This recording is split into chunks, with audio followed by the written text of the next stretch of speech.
Paulo e Estevão, capítulo 8, o martírio em Jerusalém, parte D. Em Cesareia, o governador recebeu a expedição com enorme espanto. Conhecia o renome de Paulo e não era estranho às lutas que sustentava com os irmãos de raça.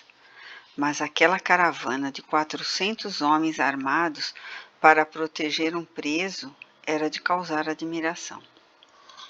Depois do primeiro interrogatório, o preposto máximo do império na província sentenciou: atento à origem judaica do acusado, nada posso julgar sem ouvir o órgão competente de Jerusalém. E mandou que o sinédrio se fizesse representar na sede do governo com a maior urgência. Os israelitas estavam sumamente satisfeitos com a ordem. Consequentemente, 5 dias depois da remoção do apóstolo, o próprio Ananias fizera questão de chefiar o conjunto de autoridades do Sinédrio e do Templo, que acorreram a Cesareia com os projetos mais estranhos relativamente à situação do adversário. Os velhos rabinos, conhecendo o poder da lógica e a formosura da palavra do ex-doutor de Tarso, fizeram-se acompanhar de Tertulo, uma das mais notáveis mentalidades que cooperavam no colendo sodalício. Improvisado o tribunal para decidir o feito, o orador do Sinédrio teve a prioridade da palavra, usando-a em tremendas acusações contra o indiciado réu, desenhando às cores negras todas as atividades do cristianismo e terminando por pedir ao governador a entrega do acusado aos seus irmãos de raça, a fim de se pôr eles devidamente julgado. Concedido ao ex-rabino o ensejo de explicar-se, Paulo começou a falar com grande serenidade. Félix lhe observou logo os elevados dotes intelectuais, os primores dialéticos e ouvia-lhe a argumentação com invulgar interesse. Os anciães de Jerusalém não sabiam ocultar a própria ira. Se possível, teriam espostejado o apóstolo ali mesmo. Tal a irritação que os assomava, a contrastar com a tranquilidade transparente da oratória da pessoa do orador adverso.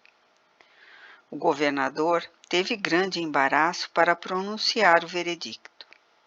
De um lado, via os anciães de Israel em atitude quase colérica, reclamando direitos de raça. Do outro, contemplava o apóstolo do Evangelho, calmo, imperturbável, senhor espiritual do assunto, a esclarecer todos os pontos obscuros do processo singular com a sua palavra elegante e refletida. Reconhecendo o extremo valor daquele homem franzino e envelhecido, cujos cabelos pareciam escanecidos por dolorosas e sagradas experiências, o governador Félix modificou apressadamente suas primeiras impressões e encerrou os trabalhos nestes termos: Senhores, reconheço que o processo é mais grave do que julguei à primeira vista. Neste caso, resolvo adiar a sentença definitiva até que o tribuno Cláudio Lísias seja convenientemente ouvido. Os anciães morderam os lábios. Debalde, o sumo sacerdote, solicitou a continuação dos trabalhos. O mandatário de Roma não modificou o ponto de vista e a grande assembleia dissolveu-se, com imenso pesar dos israelitas, constrangidos a regressar extremamente desapontados. Félix, então, entretanto, passou a considerar o prisioneiro com maior deferência. No dia seguinte, foi visitá-lo, concedendo-lhe permissão para receber os amigos na sala do expediente. Depreendendo que Paulo gozava de grande prestígio entre e perante todos os seguidores da doutrina do profeta Nazareno, imaginou, desde logo, tirar algum proveito da situação. Cada vez que o visitava, surpreendia-lhe maior acuidade mental a interessá-lo pela sua palestra viva e palpitante de observações sábias no conceito e na experiência da vida. Certo dia, o governador abordou jeitosamente o prisma dos interesses pessoais, insinuando-lhe a vantagem da sua libertação de maneira a atender às aspirações da comunidade cristã a que emprestava tanto relevo. Paulo, porém, observou resoluto: Não sou tanto de vossa opinião. Sempre considerei que a primeira virtude do cristão é estar pronto para obedecer à vontade de Deus em qualquer parte. Certo, não estou detido à revelia de sua assistência e proteção. E desta forma acredito que Jesus julga melhor conservar-me prisioneiro nos dias que correm. Servi-lo-ei, pois, como se estivesse em plena liberdade de corpo. Entretanto, continuou Félix, sem coragem para ferir diretamente o ponto, vossa independência não seria coisa muito difícil. Como assim? Não tendes amigos ricos e influentes em todos os recantos provinciais? Interrogou o preposto governamental de maneira ambígua. Que desejais dizer com isso? Perguntou o apóstolo por sua vez. Creio que se conseguisseis o dinheiro suficiente para atender os interesses pessoais de quantos hajam de funcionar no processo, estaríeis completamente livre da ação da justiça dentro de poucos dias. Paulo compreendeu as insinuações mal veladas e nobremente revidou. Percebo agora. Falais de uma justiça condicionada ao capricho criminoso dos homens. Essa justiça não me interessa.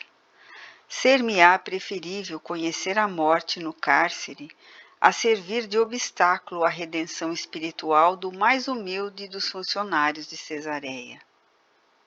Dar-lhes dinheiro em troca de uma independência ilícita seria habituá-los ao apego dos bens que lhes não pertencem. Minha atividade seria, então, um esforço reconhecidamente perverso. Além do mais, quando temos a consciência pura, ninguém nos pode tolher a liberdade.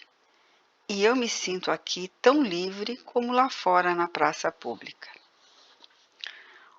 O governador recebeu a observação franca e áspera, disfarçando seu enleio.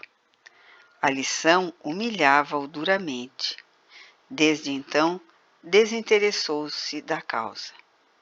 Já havia, porém, comentado entre os amigos mais íntimos a privilegiada inteligência do prisioneiro de Cesareia, e daí a dias, sua jovem esposa, Drúzila, manifestava-lhe o desejo de conhecer e ouvir o apóstolo.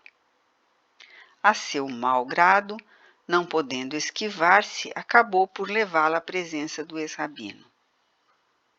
Judia de origem, Drúzila não se contentou, qual fizera o marido, com simples indagações superficiais. Desejosa de sondar-lhe as ideias mais profundas, pediu-lhe um comentário geral da nova doutrina que esposara e procurava difundir.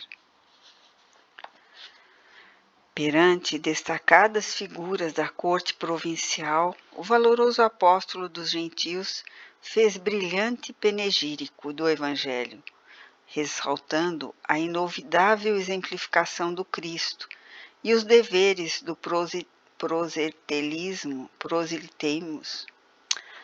proselitismo que repontava de todos os cantos do mundo. A maioria dos ouvintes escutava-o com evidentes mostras de interesse. Mas, quando ele começou a falar da ressurreição e dos deveres do homem em face das responsabilidades no mundo espiritual, O governador fez-se pálido e interrompeu a pregação. Por hoje basta, disse com autoridade. Meus familiares poderão ouvir-vos de outra feita, se lhes aprouver, pois quanto a mim, não creio na existência de Deus. Paulo de Tarso recebeu a observação com serenidade e respondeu com benevolência. Agradeço a delicadeza de vossa declaração, e todavia, senhor governador, ouso encarecer-vos a necessidade de ponderar o assunto, porque, quando um homem afirma não aceitar a paternidade do Todo-Poderoso, é que, em regra, se arreceia do julgamento de Deus. Félix lançou-lhe um olhar raivoso e retirou-se com os seus, prometendo a si próprio deixar o prisioneiro entregue à sua sorte. À vista disto, embora respeitado pela franqueza e lealdade, Paulo houve de amargar 2 anos de reclusão em Cesareia, tempo esse aproveitado em relações constantes com as suas igrejas bem-amadas. Inumeráveis mensagens iam e vinham, trazendo consultas e levando pareceres e instruções.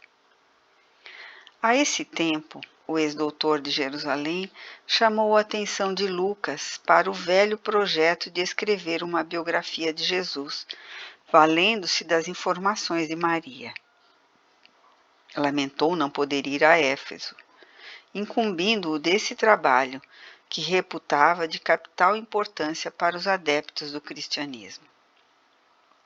O médico amigo satisfez-lhe integralmente o desejo, legando à posteridade o precioso relato da vida do Mestre, rico de luzes e esperanças divinas.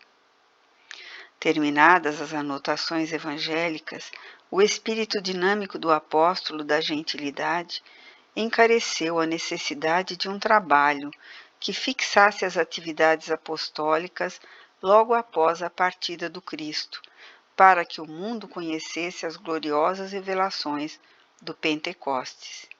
E assim se originou o magnífico relatório de Lucas, que é Atos dos Apóstolos. Não obstante a condição de prisioneiro, o convertido de Damasco não relaxou o trabalho um só dia, valendo-se de todos os recursos a seu alcance em favor da difusão da Boa Nova. O tempo corria célere. Os israelitas, no entanto, nunca desistiram do primitivo plano de eliminar o valoroso campeão das verdades do céu. O governador foi abordado várias vezes sobre a oportunidade de reenviar o encarcerado a Jerusalém. Entretanto, ao lembrar-se de Paulo, a consciência lhe vacilava. Além do que por si mesmo ouvira o tribuno Cláudio Lísias, que lhe falara do ex-rabino com indisfarçável respeito. Mais por medo dos poderes sobrenaturais atribuídos ao apóstolo, que por dedicação aos seus deveres de administrador, resistiu a todas as investidas dos judeus, mantendo-se firme no propósito de custodiar o acusado até que surgisse o ensejo de um julgamento mais ponderado. 2 anos de prisão contava a folha corrida do grande amigo dos gentios. Uma ordem imperial transferia Félix para a administração de outra província. Sem esquecer a mágoa que a franqueza de Paulo lhe causara, fez questão de abandoná-lo à própria sorte. O novo governador, Pórcio Festo, chegou a Cesareia em meio de ruidosas manifestações populares. Jerusalém não queria esquivar-se a homenagens políticas, e tão logo assumir o poder, o ilustre patrício foi visitar a grande cidade dos rabinos. O sinédrio aproveitou o ensejo para requisitar instantemente o velho inimigo de tantos anos. Um grupo de doutores da lei antiga buscou avistar-se cerimoniosamente com o generoso romano, solicitando a restituição do prisioneiro para julgamento do tribunal religioso. Festo recebeu a comissão cavalheirescamente e mostrou-se inclinado a atender, mas, prudente por índole e por dever do cargo, declarou que preferia solucionar a questão em Cesareia, onde se lhe facultava conhecer o assunto com os detalhes imprescindíveis. Para esse fim, convidava os rabinos a acompanhá-lo ao seu regresso. Os israelitas exultaram de contentamento. Espalharam-se os mais sinistros projetos para a recepção do apóstolo em Jerusalém. O governador ali ficou 10 dias, mas antes de que regressasse, alguém se encaminhava a Cesareia de coração oprimido e ansioso. Era Lucas que, esforçado e solícito, propunha-se informar o prisioneiro de todas as singulares ocorrências. Paulo de Tarso ouvia-o com atenção e serenidade, mas quando o companheiro passou a relatar os planos do sinédrio, o amigo do gentilismo fez-se pálido. Estava definitivamente assentado que o transfuga seria crucificado como o divino mestre, no mesmo local da caveira. Havia preparativos para encenar finalmente o drama do Calvário. O acusado carregaria a cruz até lá, arrostando os sarcasmos da populaça, e havia até quem falasse no sacrifício de 2 ladrões para que se repetissem todos os detalhes característicos do martírio do carpinteiro.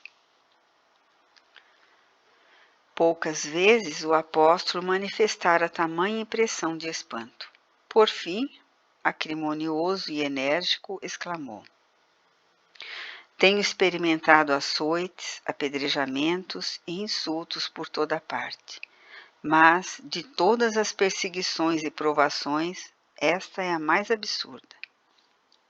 O próprio médico não sabia como interpretar esse conceito quando o ex-rabino prosseguiu. Temos de evitar isso, por todos os meios ao nosso alcance. Como encarar essa deliberação extravagante de repetir a cena do Calvário? Qual discípulo que teria coragem de submeter-se a essa falsa paródia com a ideia mesquinha de atingir o plano do Mestre no testemunho aos homens? O Sinédrio está enganado. Ninguém no mundo logrará um Calvário igual ao do Cristo. Sabemos que em Roma os cristãos começam a morrer no sacrifício, tomados por escravos misérrimos. Os poderes perversos do mundo desencadeiam a tempestade de ignomínias sobre a fronte dos seguidores do Evangelho. Se eu tiver que testificar de Jesus, falo-ei em Roma. Saberei morrer junto dos companheiros, como um homem comum e pecador, mas não me submeterei ao papel de falso imitador do Messias prometido.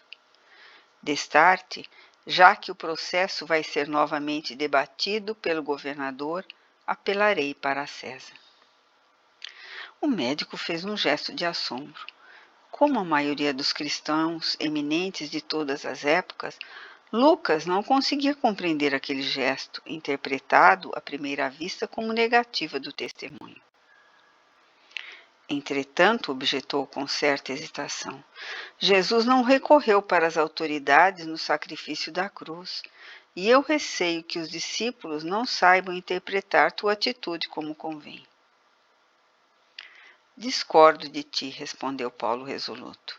Se as comunidades cristãs não puderem compreender minha resolução, prefiro passar a seus olhos como pedante e desatento, nesta hora singular da minha vida. Sou pecador e devo desprezar o elogio dos homens. Se me condenarem, não estarão em erro. Sou imperfeito e preciso testemunhar nessa condição verdadeira de minha vida. De outro modo, seria perturbar minha consciência provocando um falso apreço humano. Muito impressionado, Lucas guardou a lição inesquecível. 3 dias depois dessa entrevista, o governador regressava à sede do governo provincial, acompanhado de numerosos séquitos de israelitas dispostos a conseguir a entrega do famoso prisioneiro. Pórcio Festo, com a serenidade que lhe marcava as atitudes políticas, procurou conhecer imediatamente a situação. Reviu o processo meticulosamente, inteirando-se dos títulos de cidadania romana do acusado, de acordo com a legislação em vigor. E notando a insistência dos rabinos, que denotavam enorme ansiedade pela solução do assunto, convocou uma reunião para novo exame das declarações do acusado, no intuito de satisfazer a política regional de Jerusalém. O convertido de Damasco, alquebrado de corpo, mas sempre revigorado de espírito, compareceu à Assembleia sob os olhares rancorosos dos irmãos de raça, que pleiteavam sua remoção a todo custo. O tribunal de Cesareia atraía grande multidão ansiosa de conhecer o novo julgamento. Discutiam os israelitas, os cristãos comentavam os debates em atitude defensiva. Mais de uma vez, Pórcio Festo foi obrigado a levantar a voz, reclamando atenção e silêncio.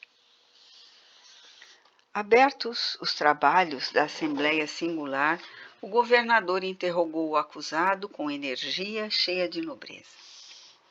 Paulo de Tarso, entretanto, respondeu a todas as arguições com a serenidade que lhe era peculiar.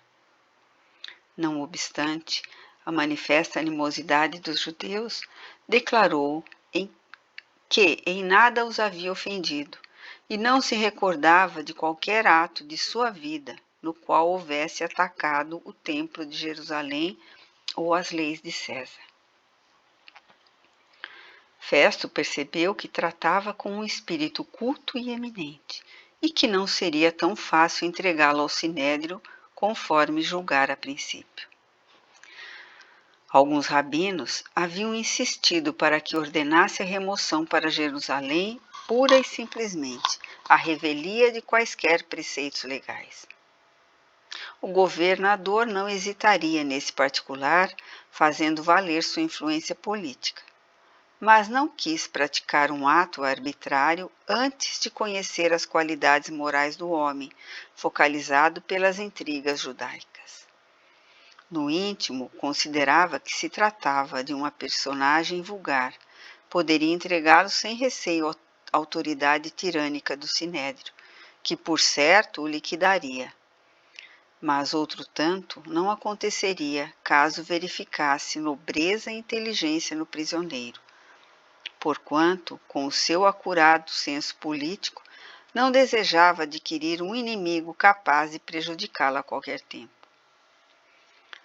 Tendo reconhecido os altos dotes intelectuais e morais do apóstolo, modificou inteiramente sua atitude. Passou logo a considerar com mais severidade o interlocutor, chegando à conclusão de que seria crime agir com parcialidade no feito.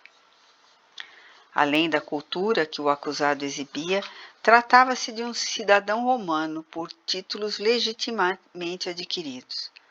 Formulando novas conjecturas e com imensa surpresa para os representantes confiados do sinédrio, Pórcio Festo perguntou ao prisioneiro se consentia em voltar a Jerusalém a fim de lá ser julgado perante ele próprio pelo tribunal religioso da sua raça. Paulo de Tarso, compreendendo a cilada dos israelitas, replicou tranquilamente, enchendo a assembleia de assombro. Senhor governador, estou diante do tribunal de César, a fim de ser definitivamente julgado. Há mais de 2 anos espero a decisão de um processo que não posso compreender. Como sabeis, a ninguém ofendi.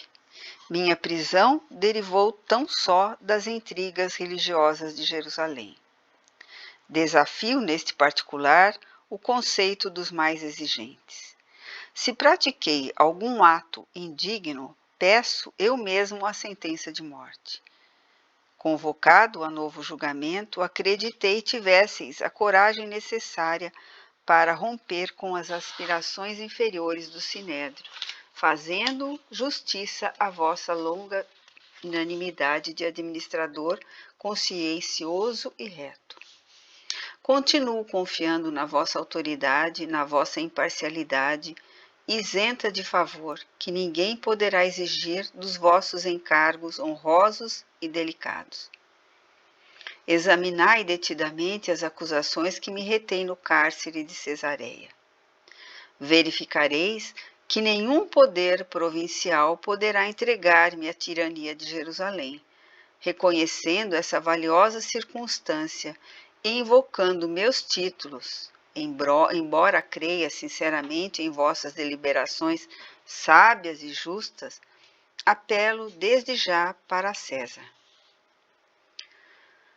A atitude inesperada do apóstolo dos gentios provocou geral espanto. Pórcio Festo, muito pálido, engolfou-se em sérias cogitações. De sua cátedra de juiz, ensinara generosamente o caminho da vida a muitos acusados e malfeitores. Entretanto, naquela hora inovidável de sua existência, encontrava um réu que lhe falava ao coração. A resposta de Paulo valia um programa de justiça e de ordem. Com imensa dificuldade, pediu o restabelecimento da calma no recinto. Os representantes do judaísmo discutiam acaloradamente entre si. Alguns cristãos, mais apressados, comentavam desfavoravelmente a atitude do apóstolo, apreciando-a superficialmente, como se constituísse uma negação do testemunho. O governador reuniu à pressa o pequeno conselho dos rabinos mais influentes. Os doutores da lei antiga insistiram pela adoção de medidas mais enérgicas no pressuposto de que Paulo se modificaria com algumas bastonadas. Entretanto, sem desprezar a oportunidade de mais uma prestigiosa lição para sua vida pública, o governador cerrou ouvidos às intrigas de Jerusalém, afirmando que, de modo algum, podia transigir no cumprimento do dever naquele significativo instante de sua vida. Desculpou-se, desapontado, com os velhos políticos do Sinédrio e do Templo, que o fixavam com os olhos rancorosos, e pronunciou as célebres palavras: apelastes para César? Irás a César. Com essa antiga fórmula ficaram encerrados os trabalhos do novo julgamento. Os representantes do Sinédrio retiraram-se extremamente irritados, exclamando um deles em voz alta para o prisioneiro, que recebeu o insulto serenamente: só os desertores malditos apelam para César. Vai-te para os gentios, indigno intrujão. O apóstolo fixava-o com benignidade, enquanto se preparava para voltar ao cárcere. O governador, sem perder tempo, determinou-se a anotar-se a petição do réu para prosseguimento do feito. No dia seguinte, demorou-se a estudar o caso e sentiu-se presa de grande indecisão. Não podia enviar o acusado à capital do império sem justificar os motivos da prisão por tanto tempo nos cárceres de Cesareia. Como proceder? Todavia, decorridos alguns dias, Herodes Agripa e Berenice vinham saudar o novo governador em visita cerimoniosa e imprevista.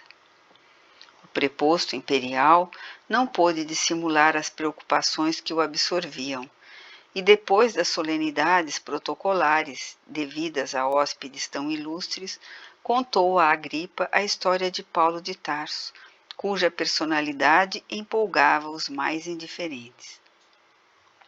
O rei palestinense, que conhecia a fama do ex-rabino, manifestou o desejo de observá-lo de perto, ao que Festo anuiu satisfeitíssimo, não somente pela possibilidade de proporcionar um prazer ao hóspede generoso, senão também por esperar as impressões do rei, algo de útil para ilustrar o processo do apóstolo que lhe incumbia enviar para Roma.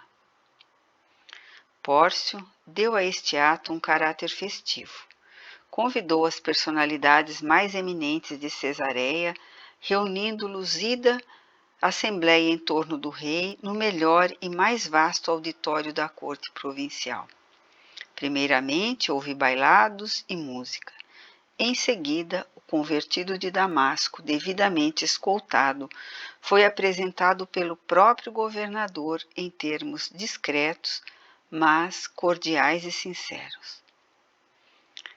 Herodes Agripa impressionou-se logo vivamente com a figura alquebrada e franzina do apóstolo, cujos olhos serenos traduziam a energia inquebrantável da raça. Curioso por conhecê-lo melhor, mandou que se defendesse em viva voz.